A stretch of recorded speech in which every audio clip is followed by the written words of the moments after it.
Okay, nagbabalik po ang Good Morning Boss. Alam mo ba, Carla, napaulit nga na magkakaroon na ng libreng Wi-Fi nationwide. Nationwide yan, oo. At inaabangan natin to, ina-expect natin to by July 2015, tama ba? Ito ngayon yung proyekto ng pamahalaan at para pag-usapan yan, makakapanayan po natin dito sa Good Morning Boss ang spokesperson ng ICT Office ng DOST na si Mr. Roy Espiritu. Sir, magandang umaga. Magandang umaga, audience. Sir, matanong ko lang, ano-ano po ba yung mga lugar sa Pilipinas na target itong proyekto nito, itong nationwide na free Wi-Fi? Actually, itong project na to, mag-focus siya dun sa yung public places sa ating Pilipinas, yung mga town plaza, yung mga schoolyards and government hospital lobbies, public hospital lobbies and transport terminals, and government offices na frontline. Sir, matanong ko lang, kasi syempre yung mga private companies may mga ino-offer din na Wi-Fi. Yes. Pero gaano po ito kabilis? Ang bilis, we're looking at an average speed of around 256 kbps. Kung actually kung kung say magagaling ka sa LTE, medyo mabagal siya relatively. Pero yun nga, ang focus talaga nito is yung marami pa rin kasi yung area sa Pilipinas ang walang internet connectivity. Actually, may lumabas na study ang DepEd na more than 80% of public elementary schools walang internet access. It's not because wala silang budget. It's just so happens na walang internet dun sa lugar nila na pwede nilang paggunan. Alam mo, laking tulong nito, Carla, especially dun sa mga estudyante o tsaka sa mga guro na nagre-research ng kanilang ituturo, no? Pero dahil hindi lang medyo naman mahal kapag nagpaha kayo o mga nagpo-postpaid kayo, medyo mahal ang binabayaran nyo. Pero maganda dito, no, sir, kasi hindi lang naman yung mga estudyante yung target nito. Kasi isipin mo, nationwide na, marami na yung mga, like, I said nung dati, yung mga pinag-aralan natin, mga farmers dyan, yung mga nakatira mismo sa bayan ninyo. Pero sir, ito nga, sabi nyo, may mga lugar pa rin sa Pilipinas na walang signal yung Wi-Fi. Paano po natin ito masusolusyonan? Hindi po ba magiging problema ito? Actually, hindi naman. Ang ano naman dyan, talagang kukuha talaga, essentially, subscriber ang government sa mga internet service providers natin. Pero as a last resort, magde-develop ng infrastructure ang government doon sa mga talaga areas na ayaw nila pasukan. Okay, nabanggit niyo po, sir, kanina, off the air, no? So, magsisimula ito ng July and hopefully 90% na-implement na by the end of 2015. Mga 90%. 90% na. Yung po ang mahirap yung infrastructure na binabanggit nyo, no? Bukod po doon, may mga challenges pa po ba sa pagpapatupad ng ganitong proyekto? Actually, yun yung pinaka-major. Yung mga areas talaga na hindi maabot talaga ng mga internet service providers, doon lang gagawa ng infrastructure ang government para maabot talaga yung mga liblib na pook. Yung mga isla, yung mga nasa bundok. Liblib na po, conflict areas at saka yung mga isla, no? Yes. Okay, sir, matanong ko lamang po, how about yung security breach? Kasi ito po yung marig na kayong magkaroon din ng access sa mga government website. Paano naman po pinoprotektahan ng gobyerno yung kanilang mga website din? Actually, ginagawa na yan, yung through the Integrated Government Philippines Project, binibuilt in na namin sa mga government websites yung cybersecurity aspect. Nandiyan na po yung mga firewall natin to protect yung tapos yung mga intrusion detection measures para sa mga websites natin. Sir, paano naman po yung maintenance nito?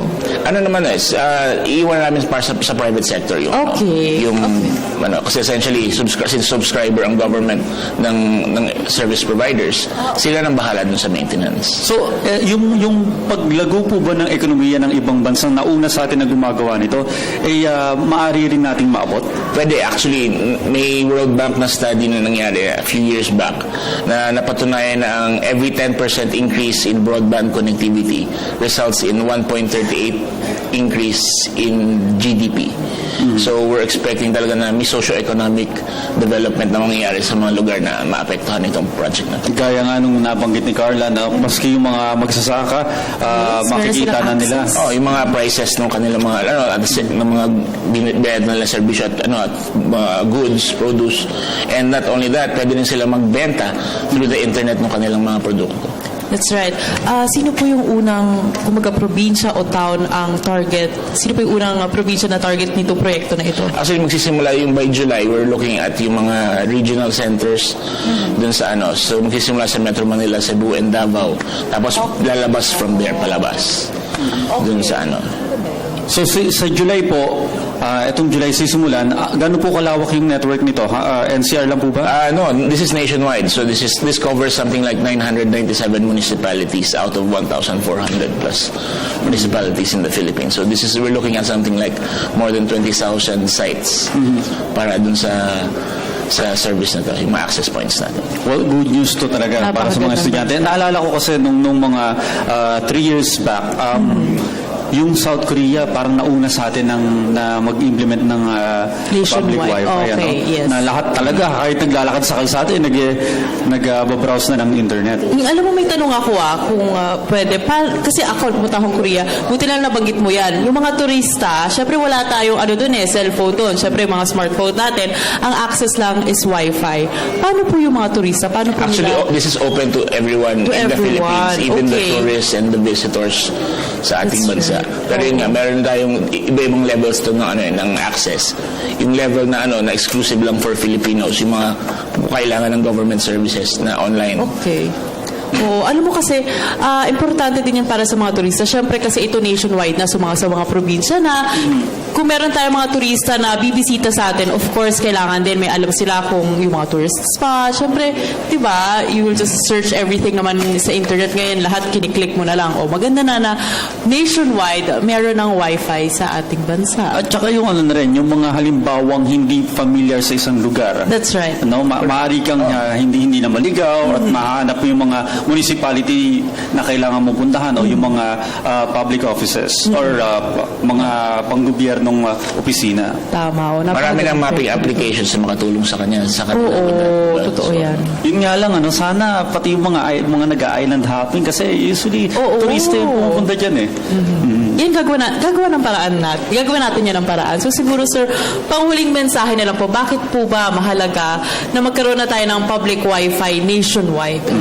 Napakahalaga nito dahil ang sa pamamagitan ng access sa internet, magkakaroon ng access ang ating mga kababayan na never pa nila na tamasa. Yung especially mga benepisyo ng internet, yung information, education, pati communications.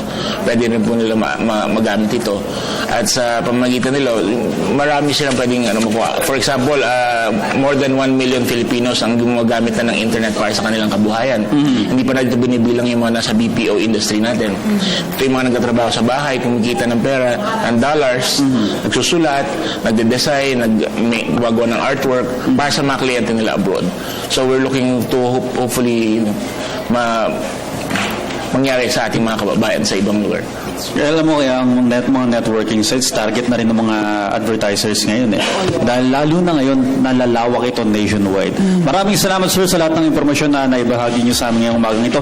At sana sa pagpapatupad nitong public free Wi-Fi sa July, walang maging glitches or maging smooth yung inyong pagbibigay ng Wi-Fi sa lahat. Okay, nakapanayan po natin ang spokesperson ng ICT Office ng DOST na si Mr. Ray Espiritu. Maraming salamat sir. Maraming salamat. Thank you so much, sir.